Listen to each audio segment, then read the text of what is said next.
आपल्यासोबत राज्याचे आदिवासी विकास मंत्री अशोक उईके सर आहेत. आपण त्यांच्याशी बोलूयात. सर, आता तुम्ही भाजप कार्यकर्त्यांची मीटिंग घेतली.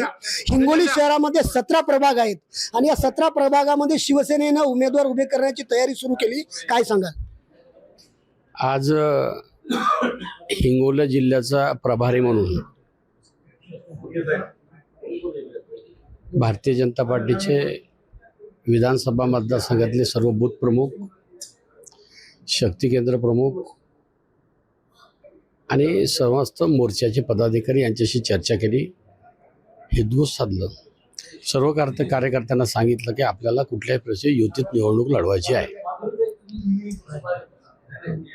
महाराष्ट्राचे मुख्यमंत्री देवेंद्रजी फडणवीस यांच्या नेतृत्वामध्ये एकनाथजी शिंदे आणि अजितदादा आम्ही मिळून निवडणूक लढवणार आहे. त्यामुळे कोण काय म्हणत आहे याच्यापेक्षाही वेळ आहे अजून.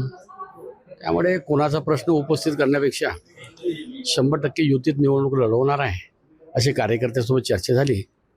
आणि तुम्ही जे सन्मान्य आमदार महोदयाचा विषय काढला, ते माझे अतिशय जवळचे मित्र आहे, सहकारी आहे, त्यांच्याशी चर्चा करतो. पण सर, हिंगोली शहरातील प्रभाग क्रमांक 3 आहे आणि त्या प्रभाग क्रमांक 3 मध्ये भाजपचे एक निष्ठावंत नगरसेवक आहेत उमेश गुट्टे. त्यांच्या घरी शिवसेना आमदाराने 4 वेळा बैठक घेतलेली आहे. भाजपमधून शिवसेनेमध्ये या अशी ऑफर त्यांना दिलेली होती, अशी चर्चा आहे. मग तुम्ही एकीकडे युतीची चर्चा करत असताना शिवसेना वारंवार उमेदवार घोषित करत आहेत, मित्रपक्षांचे उमेदवार फोडत आहेत. यामुळे तुमची भारतीय जनता पार्टी बॅकफूटवरती गेली असं वाटत नाही? भारतीय जनता पार्टी हा विचार आहे. भारतीय जनता पार्टीचा कार्यकर्ता अनेक वर्षापासून त्या वृत्तीनं काम करत असल्यामुळे त्यामुळे आमच्या पार्टीतला काय होणार आहे काय नाही याच्यापेक्षाही, कारण युतीचा आमदार असल्यामुळे ते आपल्या कार्यकर्त्याशी संवाद साधत गेले असेल. त्यामुळे संवाद साधला याचा अर्थ पार्टीत घेतला किंवा नाही घेतला असा विषय होऊ शकत नाही. कारण सहकारी मित्र आहे, माझे जवळचे मित्र आहे, म्हणजे त्यामुळे असं करणार नाही. ते राष्ट्रवादीचे पदाधिकारी शिवसेनेत घेतले त्यांनी नाही, ते त्याची कल्पना मला नाही. मी आता इथं जिल्ह्याचा प्रभारी म्हणून राहणार आहे आणि दररोज तुमच्याशी संवादाने हितगुज होणार आहे. त्यामुळे वेळोवेळी आपण अपडेट देत राहू. युती जर नाही झाली तर भाजपची रणनीती कशी असेल? मी नंतर सांगतो ना तुम्हाला, भेटल्यावर. आपण मित्र आहो, भेट झाल्यावर सांगतो तुम्हाला. पण आता शेवटचा प्रश्न आहे. नगराध्यक्ष भारतीय जनता पार्टीचा होता मागच्या वेळेस, आता हिंगोली पालिकेवर नगराध्यक्ष कोणत्या पक्षाचा? याची काही शंका आहे का?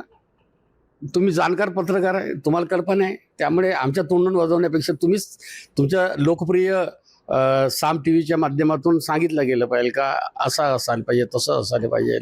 नेत्याच्या तोंडून वाजवण्यापेक्षा तुम्हीच बोलले पाहिजे अशी अपेक्षा आहे. नसतं नक्की आपण जर पाहिलं तरी अशोक उईके सर होते आणि अशोक उईके सरांनी या ठिकाणी स्पष्ट केलं आहे की हिंगोली पालिकेवरती युती झाली किंवा नाही झाली तरी नगराध्यक्ष हा भाजपचाच असेल असे संकेत दिलेले आहेत. आणि या निवडणुकीचं आता भाजपने देखील रणशिंग फुंकलं आहे. संदीप नागरे, साम टीव्ही न्यूज, हिंगोली. देश विदेशातील प्रत्येक घडामोडींचे लाईव्ह अपडेट मिळवण्यासाठी आता साम टीव्हीच्या सर्व सोशल मीडिया प्लॅटफॉर्मला लाईक, फॉलो आणि सबस्क्राईब करा. तसंच सर्व नोटिफिकेशनसाठी बेल आयकॉन प्रेस करायला विसरू नका.